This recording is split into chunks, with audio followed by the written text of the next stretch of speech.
صبح سورہ یاسین کی تلاوت کی تو اللہ تعالیٰ اس کے اس طرح کے الفاظ ہیں کہ اس کے سارے کام پورے ہو جائیں گے۔ سورہ یاسین کو قرآن پاک کا دل کہا گیا ہے کیونکہ سورہ یاسین کا مضمون بہرحال اتنا جاندار اتنا شاندار ہے۔ اولم یری الانسان انا خلقناہ من نطفۃ فاذا هو خصیم مبین، تو ایسے جاندار مضامین ہیں سورہ یاسین کے، تو جتنے بھی کام جو صبح کے وقت میں کیے جائیں اس میں اللہ نے برکت بہت رکھی ہے۔ فجر کے بعد سورہ یاسین پڑھنے کی فضیلت، فجر کی نماز کے بعد سورہ یاسین پڑھنا کیسا ہے؟ کیا یہ سنت عمل ہے؟ مسند دارمی کی حدیث ہے کہ نبی صلی اللہ علیہ وسلم نے فرمایا جس نے صبح سورہ یاسین کی تلاوت کی تو اللہ تعالیٰ اس کے اس طرح کے الفاظ ہیں کہ اس کے سارے کام پورے ہو جائیں گے، لیکن یہ حدیث سند کے لحاظ سے بہت زیادہ ضعیف ہے۔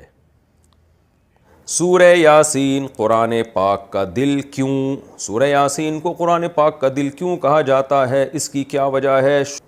جی، سورہ یاسین کو قرآن پاک کا دل کہا گیا ہے جس حدیث میں، ترمذی کی حدیث ہے، امام ترمذی نے اس حدیث میں لکھا ہے کہ یہ حدیث غریب ہے، لیکن دیگر جو محققین ہیں انہوں نے اس حدیث کو بالکل ضعیف قرار دیا ہے، اور بعض نے تو بالکل موضوع قرار دیا۔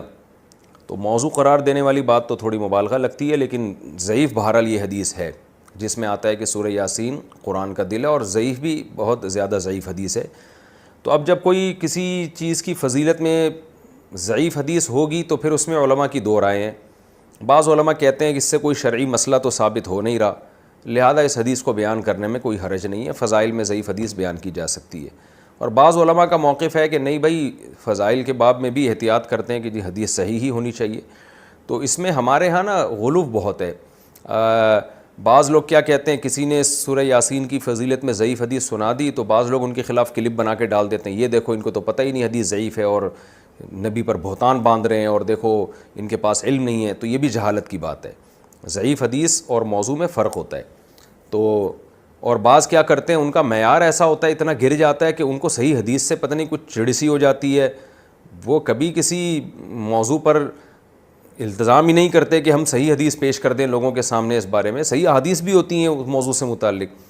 تو اس لیے اعتدال کی رائے یہی ہے کہ آپ کا جو موقف ہے آپ وہ بیان کر دیں اور دوسرے پہ طنز نہ کریں آپ۔ تو ہماری رائے یہی ہے کہ جب ہمارے پاس صحیح احادیث سے اتنی چیزوں کی فضیلتیں ثابت ہیں تو ہمیں ضعیف کی طرف جانے کی ضرورت نہیں ہے۔ تو میرا تو طریقہ یہی رہا ہے کہ بھئی جب سورہ یاسین کے بارے میں جو یہ حدیث ہے کہ قرآن پاک کا دل ہے، یہ صحیح حدیث نہیں ہے، تو میرا موقف یہی ہے کہ اس میں احتیاط کی جائے، نہ بیان کی جائے وہ حدیث۔ لیکن اگر کوئی عالم یہ حدیث بیان کرتے ہیں ممبر پہ سورہ یاسین کی فضیلت میں تو ان پہ طنز نہیں کیا جا سکتا، کیونکہ کوئی شرعی مسئلہ نہیں بیان کیا جا رہا، کیونکہ سورہ یاسین کا مضمون بہرحال اتنا جاندار اتنا شاندار ہے کہ اس ضعیف روایت کی تائید اس سے بہرحال ہوتی ہے کہ اس کے مضمون کو جب آپ دیکھتے ہیں تو لگتا ہے کہ یہ واقعی قرآن پاک کا دل ہے۔ اولم یری الانسان انا خلقناہ من نطفۃ فاذا هو خصیم مبین۔ نبی کے پاس ایک شخص جو ہے نا قبر کی بوسیدہ ہڈی لے کر آیا اور کہنے لگا اس میں جان کون ڈالے گا؟ سورہ یاسین میں اللہ نے آخری رکوع نازل کیا کہ یہ انسان جو آپ کے پاس ہڈی لے کر آیا ہے یہ دیکھتا نہیں ہے ہم نے اس کو منی کے قطرے سے بنایا، اور آج یہ ہم پہ اعتراض کر رہا ہے کہ اس بوسیدہ ہڈی میں کون جان ڈالے گا؟ قل یحییھا الذی انشأھا اول مرہ۔ آپ اس سے کہتے ہیں وہی جس نے اس ہڈی کو پہلی دفعہ بنایا نا، اسی ہڈی سے پوچھئے، بتائے گی جس نے مجھے پہلی دفعہ بنایا ہے وہ مجھے دوبارہ بھی بنا سکتا ہے۔ تو ایسے جاندار مضامین ہیں سورہ یاسین کے، تو اس لحاظ سے اس کو دل کہہ دینے میں کوئی حرج نہیں ہے، لیکن بہرحال اس بارے میں جو روایت ہے وہ کافی ضعیف روایت ہے۔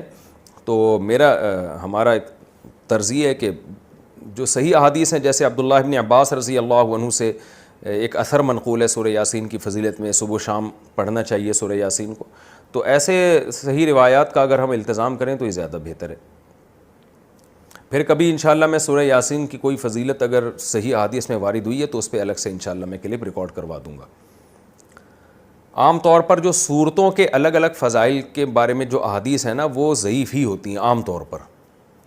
صورتوں کے الگ الگ جو فضائل ہوتے ہیں نا، فلاں صورت کی یہ فضیلت، فلاں صورت کی، عام طور پر قاعدہ کلیہ نہیں ہے۔ بعض صورتوں کی فضیلت پر جیسے سورہ اخلاص کے بارے میں آتا ہے 3 دفعہ سورہ اخلاص پڑھنا ایک قرآن کے برابر ہے، تو یہ تو صحیح حدیث سے ثابت ہے۔ لیکن عام طور پر جو صورتوں کی الگ الگ فضیلت کے فلاں ٹائم پہ پڑھنے میں یہ، فلاں ٹائم پہ پڑھنے میں، تو عموماً اس بارے میں روایات اکثر ضعیف ہوتی ہیں۔ فجر کے بعد کون سے کام کریں؟ فجر کے بعد ایک مسلمان کی کیا روٹین ہونی چاہیے، اس پر روشنی ڈالیں۔ اب دیکھیں حدیث سے تو یہ بات ثابت ہے کہ فجر کے بعد کا وقت ذکر اللہ کا وقت ہے. آپ صلی اللہ علیہ وسلم نے ارشاد فرمایا کہ جو شخص فجر کی نماز کے بعد اسی جگہ جہاں نماز پڑھی ہے بیٹھے بیٹھے اللہ کا ذکر کرتا ہے یہاں تک کہ جب سورج ایک نیزہ بلند ہو جاتا ہے, اشراق کا وقت داخل ہوتا ہے, 2 رکعت پڑھتا ہے, تو اللہ اس کو ایک حج عمرے کا ثواب عطا فرماتے ہیں.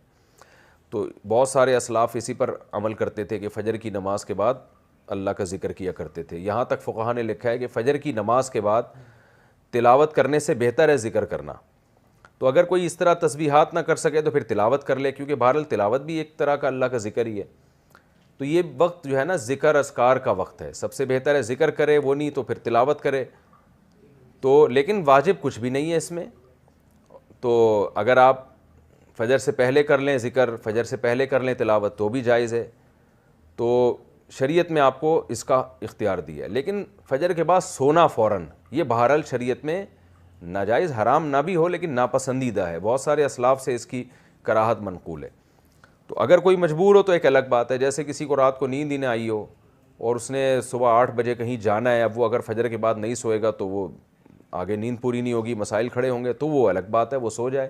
لیکن نارملی فجر کے بعد سونے کا معمول بنا لینا یا بلا ضرورت یہ کام کرنا شریعت میں پسندیدہ نہیں ہے. بہت سارے اسلاف نے اس کو ناپسند کیا ہے کیونکہ مبارک وقت ہے, اللہ اللہ کرنے کا وقت ہے. کچھ نہیں آپ کرتے, ایکسرسائز کر لیں اس وقت, صبح واک کر لیں جا کے, اچھی ہوا ہے, تازہ ہوا ملے گی آپ کو, جاگنگ کر لیں اس وقت جا کے, پورا دن آپ کا اچھا گزرے گا.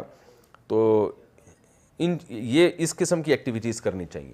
اور دوسری بات, نبی صلی اللہ علیہ وسلم نے فرمایا بورک لامتی فی بکورہا, اللہ تعالیٰ نے میری امت کے کاموں میں برکت رکھی ہے صبح کے وقتوں میں. تو جتنے بھی کام جو صبح کے وقت میں کیے جائیں اس میں اللہ نے برکت بہت رکھی ہے. تو اس میں ایکسرسائز بھی کی جا سکتی ہے, اس میں پڑھا بھی جا سکتا ہے, کاروبار بھی کیا جا سکتا ہے. لوگ کہتے ہیں ہم اس وقت کاروبار کیسے کریں, دکانیں بند ہوتی ہیں. تو بھائی کاروبار کی پلاننگ کر رہے ہیں اس وقت بیٹھ کے آپ, ٹھیک ہے, دکان نہ کھولیں, کوئی ہے ہی نہیں کسٹمر آپ کو. کراچی میں تو آپ صبح اگر بیٹھیں گے دکان کھول کے ایک بندہ بھی نہیں ملے گا. لیکن ہمارے ایک دوست نے ایسا کیا, دوست تو نہیں جاننے والے تھے, انہوں نے کیا کیا, انہوں نے کہا کہ میں فجر کے بعد دکان کھولوں گا. تو اعلان کر دیا کہ جو کسٹمر فجر کے بعد آئے گا خصوصی ڈسکاؤنٹ ہوگا ان کے ساتھ. تو اس میں لوگ اس بہانے جلدی جلدی جانے لگے. تو وہ ان کا اتنا رش ہو گیا کہ ان کا اس طرح سے کاروبار میں جو نقصان ہو سکتا تھا اس کی تلافی اس طرح سے ہو گئی.